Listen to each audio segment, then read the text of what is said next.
welcome Mum. Left to die or fend for himself at an age he could barely remember, my guest today decided to help kids and make a difference in their lives very early on. He started alone, but Abebe Fantahun is getting noticed as he moves forward with the LOLA Children's Home in Meghele town of Tigray region. A very warm welcome to the program. Thank you very much. Well, how long has it been since you started work on this children's home? Almost 10 years. 10 years. Yes.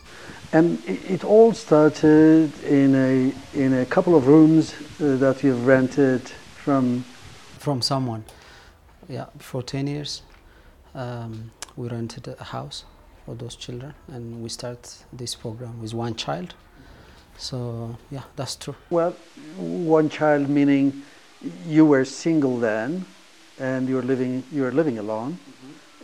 And you decided to, was it adoption or something? What was it exactly? You know, I used to live in Addis, so after I decided to come to Addis to establish LOLA Children's Home. To Meghele. To Meghele. I finally got the permission from the government to help children. So it was a very difficult moment actually, and I started with one child. With one child. Where did you get that child from? I mean, is that fair to say that you got that child, or you? Yeah, yeah, it's the government, you know. I don't have anything to eat for myself. There were some people who were helping me, like friends from America. So it was a very difficult moment because I just leave all my job and living in Addis. So I start with one child. The government is the one who gave me the child. She was 6 months old. 6 months old? Who, the government meaning the people in the Social Affairs Bureau here in Meghele. How did they find out that you are the person to handle a kid who has no parents? Or was orphan? You know, when you establish an organization, you need to have a license. So it's the one who gave me the license. Oh yeah, they applied for the license, and then they gave you that license, and they said... Before I leave Addis, I just finished all the license issues. Here? Yeah, traveling from Addis to Meghele for a few months. So I just finished the license issue with the government, so they knew that I opened the orphanage. That's... How would they think that you were serious enough? Because you basically had nothing, right? That's true. You know, still it's a question for my, like, I always tell to people, like, you know, they knew that I have got the license, so they said you have to have a child. Anyways, it was a good start, and she opened all the road to the future of LOLA. So, yeah. She was, yeah. She's 6 months old. So, was she an orphan? Yeah, she was an orphan. She was single orphan. Meaning she was only... Yeah, the father was alive, but the mother died. So the father was also sick. So it was the community who was feeding her, like, you know, from what they have. So you mean that she was HIV positive? Yes, she's HIV positive. So when people at the Social Affairs Department here said, here's a kid for you to raise, what was the first reaction like? And when you knew, when they told you that she actually was HIV positive, what was the reaction like? Yeah, you know, for me, when I start this orphanage, I mainly want to work with HIV positive children because I used to work in Addis mainly with an organization mainly helps for HIV positive children. So I did it deliberately, you know. It was very difficult for me, as you know, the announcements which we have been watching on TV was very scary, but thanks to my boss in Addis, she just changed my mind, and she helped me to change my attitude about this issue. So I think it was not the problem was not about HIV, that she's HIV positive. The problem was that I don't have anything. I don't have caregiver. I don't have any facility. I don't have any bed. So that was the problem. I don't have enough money. So. And you were basically. That's right. And I don't have even for myself to eat, like my breakfast or lunch regularly. You know, I will have one of them maybe like lunch or dinner or breakfast. So it was very difficult. So as soon as they gave me, I had a friend who grew up with me in an orphanage. So we discussed and we said, okay, those people, they gave us deliberately this child. So if we are failed to admit her, it will be another problem. So I had about 1,000 birr. So we went to 5, we call it 05. So there are like used stuff there. I went and buy bed. Yeah, she came and we were the nannies for her. And we had this milk, cow milk. We tried to feed her. We asked some people to provide us that. Yeah, that's how it starts. And well, it's one thing that you had the commitment to raise this kid, but you know, how would they know that you were what you actually told them that you were going to be? Yeah. I mean, so yeah, you know, actually some part is my problem also. I was expected to go and tell them that I'm not ready, but I was afraid that they will. This will be the end of it. That's right, and they will took my license, and you know, I have left everything in Addis. So yeah, first of all, as you said, they have to come and check everything, and they were expected even to support me. Like if you don't have, I don't have anything, you know, they were expected to make some contribution, but it just happened. Well, interesting. So were they somehow encouraging local adoption? Because that's a big thing these days. Right. At that time there was local adoption and there was inter-country adoption too, but I was not interested. Like, you know, and I had no ideas also. Like my idea or my dream was to support the children who were there. Yeah. So you said you worked for this organization in Addis Ababa that basically dealt with kids who have medical issues. Yeah. One of them would be, of course, the HIV/AIDS, right? So was it a rough start, a rough beginning? I mean, here you have a certainly not a healthy kid. A kid basically with so many needs. You're not just feeding her and sending her to school and stuff like that, but you need to attend to her medical needs. Yeah, the good thing, as I've told you, I had enough experience in Addis. So, you know, when I started, there was no any organization that helps HIV positive kids here in Tigray. In the region? Yes, in the region. And I don't know, there may be some parts, but this is what I identify and I understand when I go to different orphanages. So they screen when a child is found HIV positive, you know, they just ignore them. So I think there was medication and all the facilities. So related to their health issue, it was not really difficult, but the stigma and the discrimination was there still in the people. You know, people think that why do you admit HIV positive children, and they don't have any future, and all these things. And what would your answer be? Yeah, I mean, I have seen children who went abroad, you know, adopted to America and got married and have children. So for me, it's nothing. I have enough experience about this, but for those people, it was very difficult to understand the issue. So. And where is this kid now? She must be 16 now, right? No, she was 6 months, so she's about, she's the one who gave you the flower when you come here. Oh, yesterday when absolutely. She's a very healthy kid. That's right, she's very healthy kid. And she goes to school, right? Yeah, she goes to school. I think she's grade 3 now. She's grade 3? Yeah. Wow. That was the first kid given to you, handed over to you. That would be a very great test for you, whether you would make it or not. That's right. But then you ended up at least with, you know, taking care of how many kids this far, 10 years down the line, it would be? So we have different programs here at LOLA. When we opened this orphanage. Do you call orphanage or children's home? Children's home. Yeah, that's totally different. And yeah, we have children's home where we help those single or double orphan children who has lost both their parents or single parents. Yeah, so we have about 25 children. And when we start LOLA, we just have some. We did it with.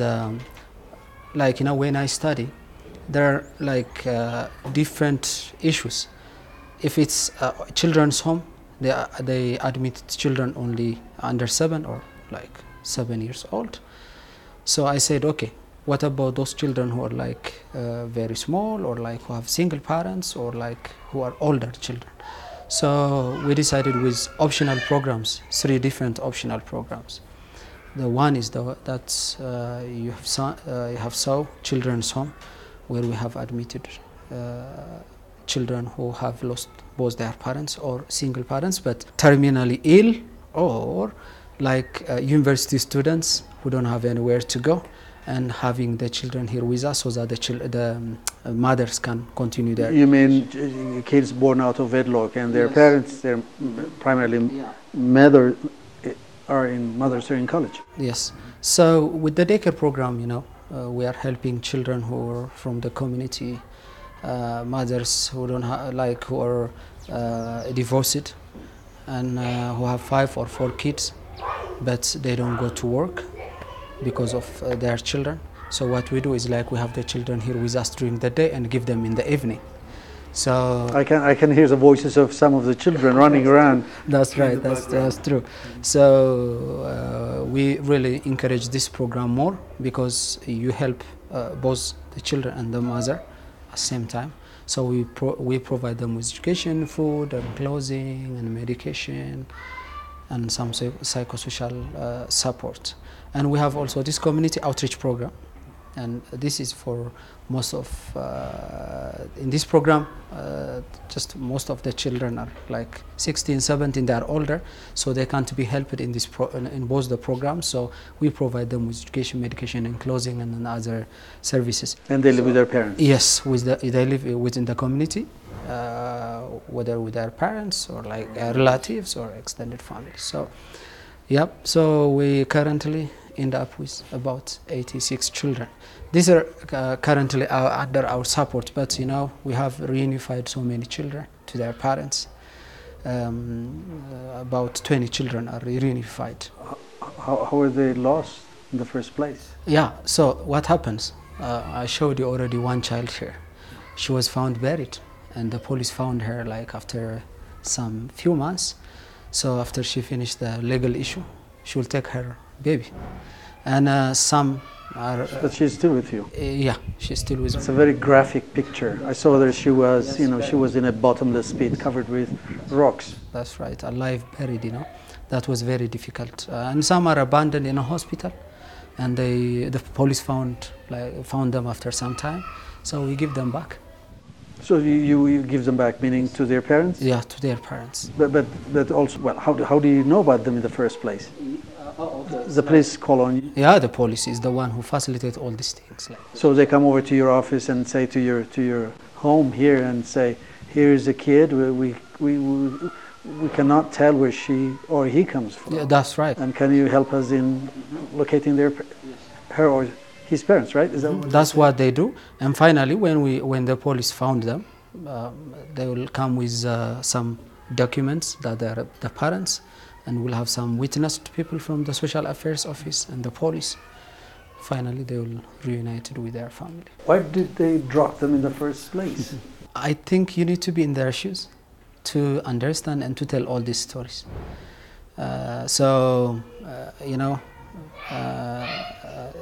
It just is, my heart is always heavy about this issue, to hear all the stories every day. But I don't know. It's really difficult. So, when you reunite those kids with their parents, what do the parents tell you? They say, "Okay, this is my baby.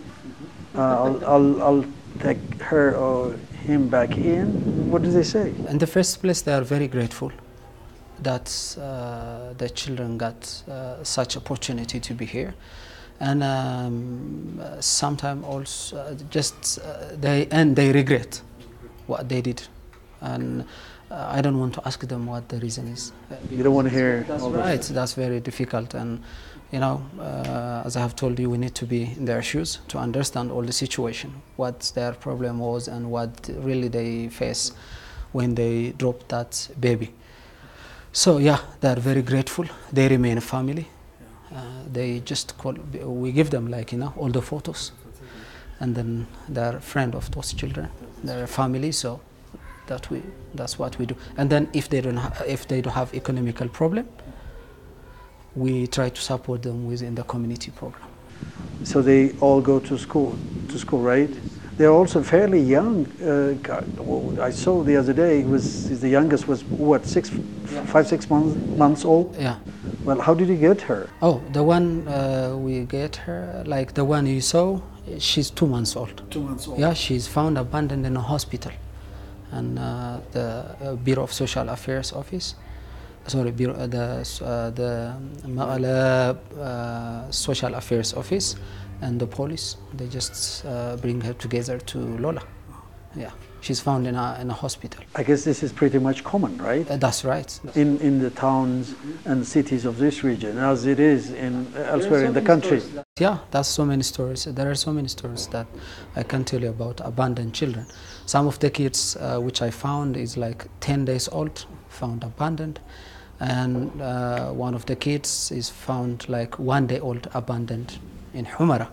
So, as you said, it's a common story. You have the youngest, which is what, a few months old, 2 months old, and the oldest would be 16, 17 years. 17, and he's a young, I saw him. That's right, he's a young guy. He's grade 12 this year. Pretty smart guy. Yeah. And you have girls too, in grade 11, right? Yes, grade 11, yeah. And they have been with you for the last, what, at least 10 years? Yeah, they are here since the beginning, you know. So, yeah, you know, they have different stories. Some are like from Eritrea. They were born in Eritrea? Yes, they were born in Eritrea, and some are from Saudi Arabia. Born in Saudi Arabia and deported and everything. And the family finally passed away here, so they end up at LOLA. So I saw one of the ladies who was deported from Saudi Arabia after having worked in that country for 2 years as a maid, for 2 years, and then deported to Ethiopia. And she came back with what? Yes, a kid born there? That's right. So she was here with like around this area, like with a plastic tent. So the government just came, and she's deported from Saudi Arabia, and she's here with her 2 children. She don't have anybody. She was almost, she don't have anything to eat. So what we do is like, we have the baby here at daycare program, and we hire her so that she can earn some money for her living. Now, yeah, you have seen her. Yeah, she was pretty happy, you know, smiling, and seems to be. You told me that she seems to have gained weight since she came and started working because she had enough to eat. That's right. So all these children go to school. So that means they live here, and they live in separate quarters. The girls on the one side, the young, and so on. And they go to school all over town, right? Yes. Not to any specific school. They don't go to specific school. Okay, here is a thing, you know. I want to quote Nelson Mandela's quote about education. Education is a tool, you know, to change someone's life. So I believe that education is very important. You know, had it been so, I was not educated. You know, I want to be here. I told you all about my story. I'm here because I got the privilege to go to school. So yep, and. So that's what you. That's what I want to provide it. I send them to the best school, to private schools. As I've told you, there are good schools, SOS Girma Helma School. There is also Adventist school here, and there is also Nicola School. I pay their tuition. Yes, but SOS has already sponsored 2 children, and they want to do more. They're our partners. They help us a lot, and we pay for those children who are at Nicholas and Adventist. And Adventist also sponsored some few children also. So yeah, I send them to different school. For those little children, we have a van. We give them like transportation, but the others, they just use regular taxis. They have to experience the life over there. Yeah. So you don't take in any new child, right? Yeah. No, you still do that? Yeah, because it's pretty much limited facility here. That's right.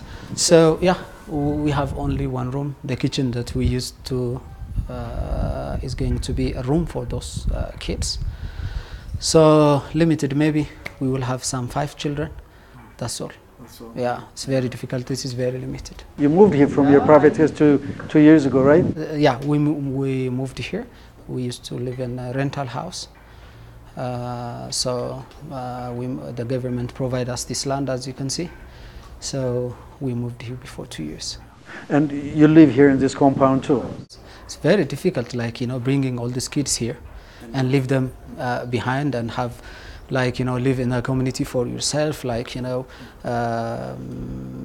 it's very difficult for me. And you have helpers as well? Yes, we have, yeah. Matrons and... Yeah, we have caregivers, we have teachers, we have nurses and accountants, guards, cleaner, we have that. So I live here with my wife. Yep.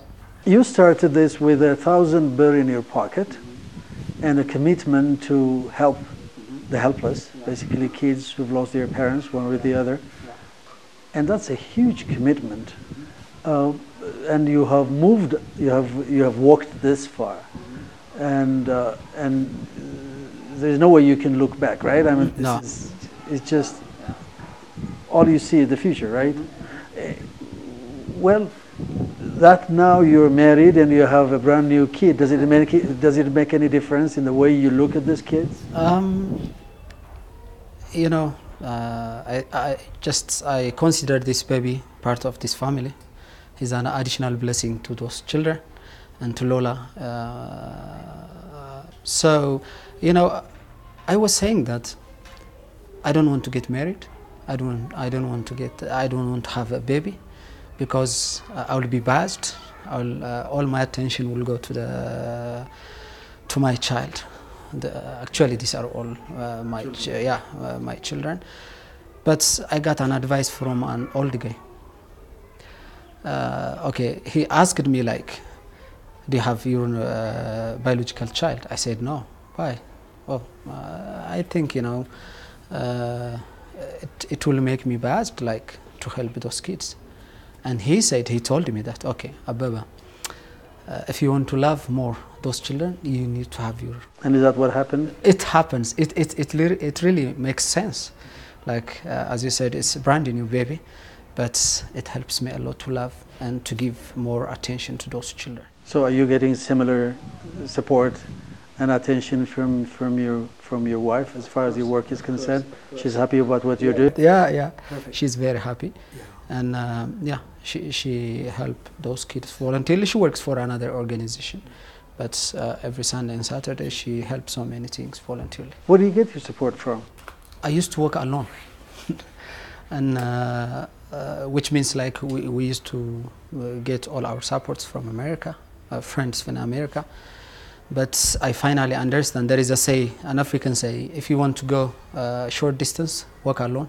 If you want to go far distance or long distance, you have to work with other people. So I finally understand I need to work with other people here.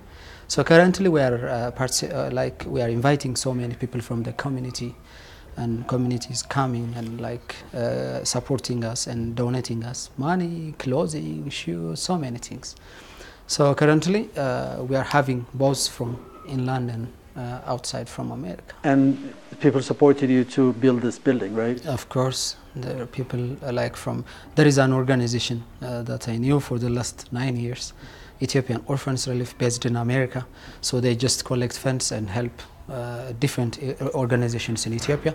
So they are the one mainly support us to build this building, but there are so many individuals who are participated here. So you want to build more, you want to build a school here so that your children could go to school here and don't have to go. That's right, that's true. We're planning our future also. We are thinking about our future sustainability. The government has given us this big land, we call it big land. Well, it's not big enough, you need more. Yeah, it's 5,000 square meters. So for the organization to be sustained and can address a huge number of people in the community who are in problem, economic, social problems, we have to sustain ourselves. So we need to build a school here, which will be built by different people who have good heart. So yeah, we are planning to build a school here. Your home is called the LOLA Children's Home, right? Yes. And LOLA is a village that you were born in southern Tigray. Yes, Alamata. In Alamata. And here's the story. you were how many? You don't even know how old you are. Yeah, that's true. The reason why you don't know is because your parents separated in 1984 when that big famine hit that area, and of course northern Wolo too, and that was very tragic. Yes. Was it not? Because your mother was resettled in farther south in Wolaga, southwest Ethiopia, and basically that was a turning point in your life, the life of your parents, because they separated, right? Mm-hmm. Your father stayed behind, your mother was resettled. 1984. Yes. Yeah, that's the story. Like, as you know, more than a million people died during that time. So many children were displaced and become orphan. So yeah, Your fate should have been. that's true. I could have been one of those children who died during that time. I was very sick and malnourished, and all the story is narrated by my grandma, and I really like her. So she's the one who played a big role in my life to be here today. So my mom went out to the town to buy a medicine for me, but what happens is the government was forcing people to go to, as you said, to different places. So there was a displacement, and I was reading a report which says more than 2.5 million people were displaced. So my mother was one of them. So she went to the town to buy me medicine, but she didn't get back to the village. She was taken by the government with my older brother. So my grandma took me to a Catholic missionary center in Alamada. So I went there. They said, this guy's dying, so they said we have to bury him, and they lied me down with the people who were going to be buried alive, But I was fortunate enough. It was God's plan. He gave me a second chance to live. So someone who knew my parents was a guard there, so he sent a message to my grandma and my father. So they took me at midnight, escape the desperately that time. But there was no anything to eat, so they just bring me back to the center, and I survived there. And after a few years staying there, I start street life. You were a street child. Yeah. In Alamata. I was a street child in Alamata, and finally. Where your father was gone? What happened to your father? I don't know. I can't understand it. I just came out from the center because I have to live for other people. There were so many people who needs the service, so starts street life when I was a baby. Finally, I don't know. I just whether it's the government or not, they were trying to link children with their parents. Yes. They took me to Addis. I stayed in Jalmeda. Okay, so after Jalmeda, they bring me back to Maqala. I don't know how. I end up at Maqala. There is a refuge. So I start street life again, having there was no food, so I used to have leftover food from hotels and from different people. Start smoking, taking chat, drinking tella, the local beer. So yeah, I was fortunate enough to get an orphanage who can help me. It was a turning point. I joined an orphanage here in Maqala. Yeah, it was called L'Espérance. I think it's a French word which means hope. I start life there. I was very happy to go out of all these addictions. So I was very fast and do all my education So you went to college and everything? Yeah, so I grew up there and I went to Addis when I was grade 10. So I was lucky enough to join Addis Ababa University. Then I was not happy to study foreign language there. So I was interested to be a social worker, but I can't do that for some reasons, for my backgrounds and other things. So I was serving as a volunteer community worker when I was student in Addis Ababa University. So I graduated from Addis Ababa University in foreign language and started teaching at Seventh Day Adventist Kabana School. Then I finally joined NGO that works mainly on HIV positive children, and decided to come back it was a very difficult decision, leaving your comfort zone. I had an opportunity to go to America and other places, others do, but I said, okay, can I go back and serve those kids? I was looking so many kids coming from Tigray to Addis and suffering this language and other things issues. So I said, okay, can I go in back, just serve those children with while they're within their culture, with their language and community. Yeah, that's how I started. What a full circle. Well, and it was really a pleasure having you on my show, Abebe, and keep it up. I'm very privileged to have you here, Tafarra.